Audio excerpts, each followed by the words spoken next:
I hate to tell you this, but your risk register, it has gaps. Not one or two gaps.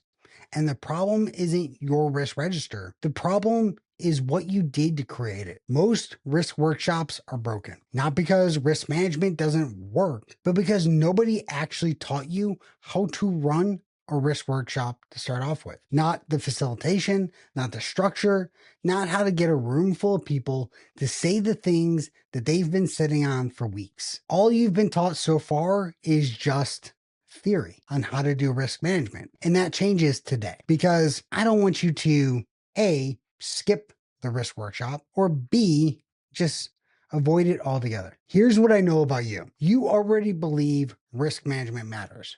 You're here. You're watching me, the bearded risk PM, and hopefully you're subscribed to my channel. If not, just go do that real quick. So whether you're watching this Tuesday morning or you're grinding through and you're watching this at 11 p.m., it tells me everything I need to know. But here's the uncomfortable truth that a lot of you are probably sitting with. You know risk management matters. And having a system that surface risks nobody's talking about, those are two completely different things. You can know that you have to do it and not be doing something. We've all seen it. And PMI teaches you what a risk workshop actually is, but nobody teaches you how to run one. That's what I want to fix for you. Now, if you can't tell, I'm a huge advocate for the risk workshop. I am a PMI RMP. I own 44 Risk PM. So I talk a lot about risk management, but the lesson that I changed everything for me never came from one of these certifications. It came from a lieutenant colonel standing over me in his office, telling me I couldn't be a trusted Marine Corps officer to lead my Marines in Afghanistan, all because I'd copied somebody else's plan and it just completely disregarded the risk management side. Now, I'm not going to bore you with the full story here. You can see that in one of my other videos. I will tag one if I can think of it right now. But this story of how I got to this point, it's the baseline for where I am today as a risk manager. Now, before we get into it, drop this down in the comments for me. Have you actually been on a risk workshop? Have you worked on one before? Have you ran one before? And if so, have you ever walked out of it and thought, what was the point of that? If so, again, let me know below. I want to see how many people are actually running these workshops and the ones that are actually sitting ones that are effective. Now, let me introduce you to the concept I want you to carry into every project. I call this the silent register. These are the risks that already exist in your project. Someone on your team knows about them, but nobody has said them out loud. Yeah, we also call these known unknowns, but we're going to call this the silent register from now on. These silent registers, we really can link back to the 4 categories of uncertainty in any project. You have known knowns.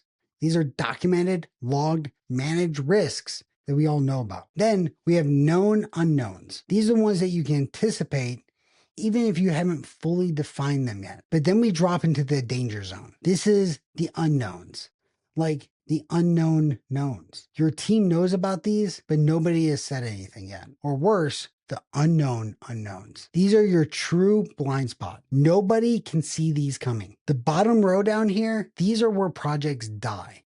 This is where your budgets get trampled on and your bosses get angry. And here's the thing, risk registers, they're not going to fix these. A risk register is an output of the planning that you put into your project. It's not a substitute for the planning. If your register was built without a structured identification process put into the works, then it definitely has gaps, guaranteed. And I say that because I've seen it.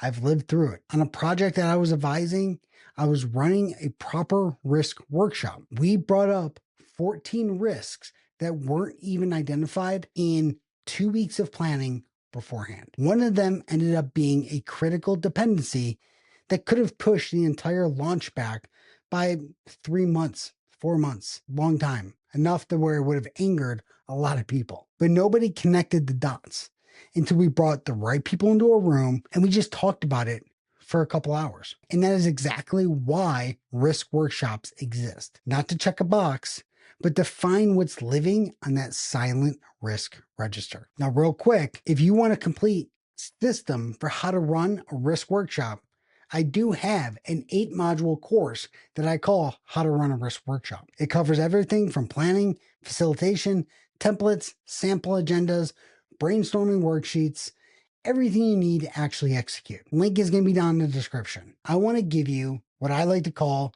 the 5-phase workshop code. This is a repeatable system that makes risk workshops work every time, not when you feel like it, every time. It's a very simple process. Phase 1, plan. Before anything happens, you need a risk management plan. This document defines the purpose of the workshop, the rating scale, who owns what are the roles. When 10 people walk into a room without aligned definitions, the first 30 minutes gets burned arguing about what counts as a high-level risk. Your risk management plan ends that fight before it ever starts. It sets the standard for everything up front, and it just takes a little bit of planning to get that done. Phase 2, preparation. Get the right people in the room. About 14 is the sweet spot that I found. Enough to build some cross-functional diversity and the ability to surface what nobody sees coming, but small enough to actually run the session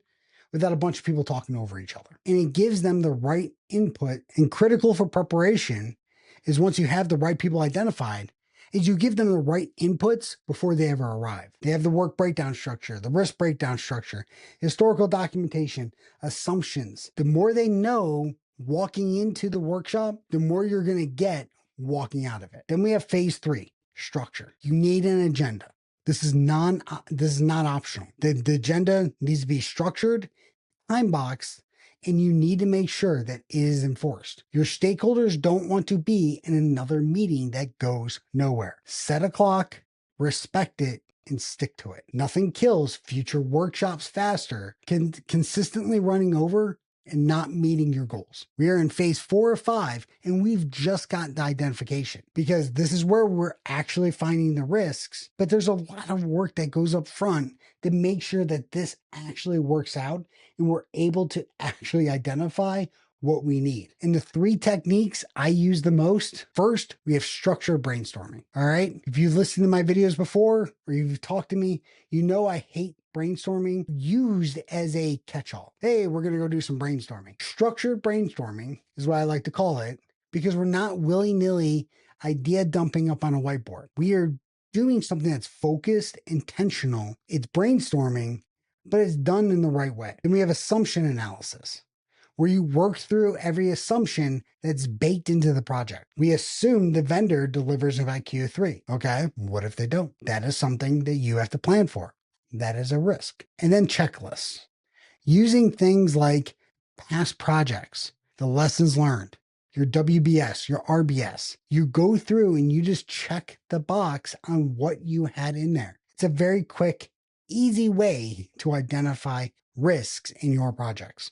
And then phase 5 is facilitate. And this one is huge when it comes to the risk workshop, which is exactly why I have this as its own phase, because bad facilitation can kill your workshop, especially when you start developing a quiet workshop problem. This is when you get everyone in the room, you've done everything right, and then silence. Nobody shares. The senior person talks, everyone, yeah, sounds pretty good. Yep. And you walk out with nothing new. That quiet is not a personality issue. Facilitation is not a personality trait. It's a learned skill that we have to put a little bit of effort into. And here's what a great facilitator does with a risk workshop. They stay neutral. Even if you're the most senior person in the room, your job is to be the leveling ground for everyone else. You use things like round robin. Get everyone to talk. Go around the room.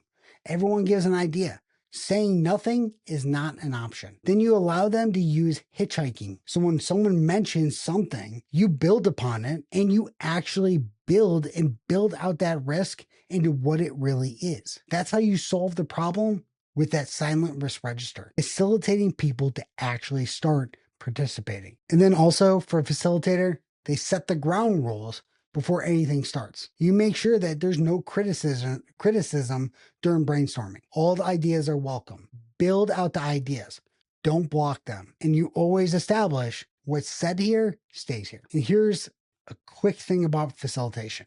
We are all terrible at it at first. And it's not about gaining confidence. You can be a confident individual and still not do the best at facilitation. What works is you have a system. You don't need to be natural at this. You just need a repeatable structure that you can apply. And you just got one through the 5-phase process we just talked about. So let me bring this all home. A silent risk register exists on every project. The question is whether you have a system to pull out the information from your team before it ever becomes a crisis. You have 3 tools now that you can use right off the bat. First, understand the identification problem. Your register is only as good as the process that builds it. Run your risk workshops. Next, use the 5-phase workshop code. Plan, prepare, structure, identify, facilitate. In that order, every time. And third, solve the quiet workshop problem. Create an environment, use the techniques, let the room do the work. The mantra I live by is simple: proactive over reactive. And the PMs who run the best projects aren't the ones who respond the best to crisis. They're the ones who've built a system that's fewer crises ever happen throughout the project. That's who you're going to become if you apply this. So if you want to go deeper into how to run a risk workshop, check out my course on this. You can go to Udemy, have it there, or you use the link down in the description, and you can get it straight from 44 Risk PM. 8 modules. I give you planning checklists, sample agendas, brainstorming worksheets, risk register templates, basically everything you need to make this happen. Again, link is going to be down in the description. It's the most practical risk workshop training out there. And I'll let the 700 plus students that have taken the course on Udemy speak to that. Now, if you want to know what to do with the risks you've just identified, the next step is building your risk register that actually tracks and owns the risks. And I got a video on exactly that. Watch it next. Stay proactive, overreactive. 44 Risk PM out.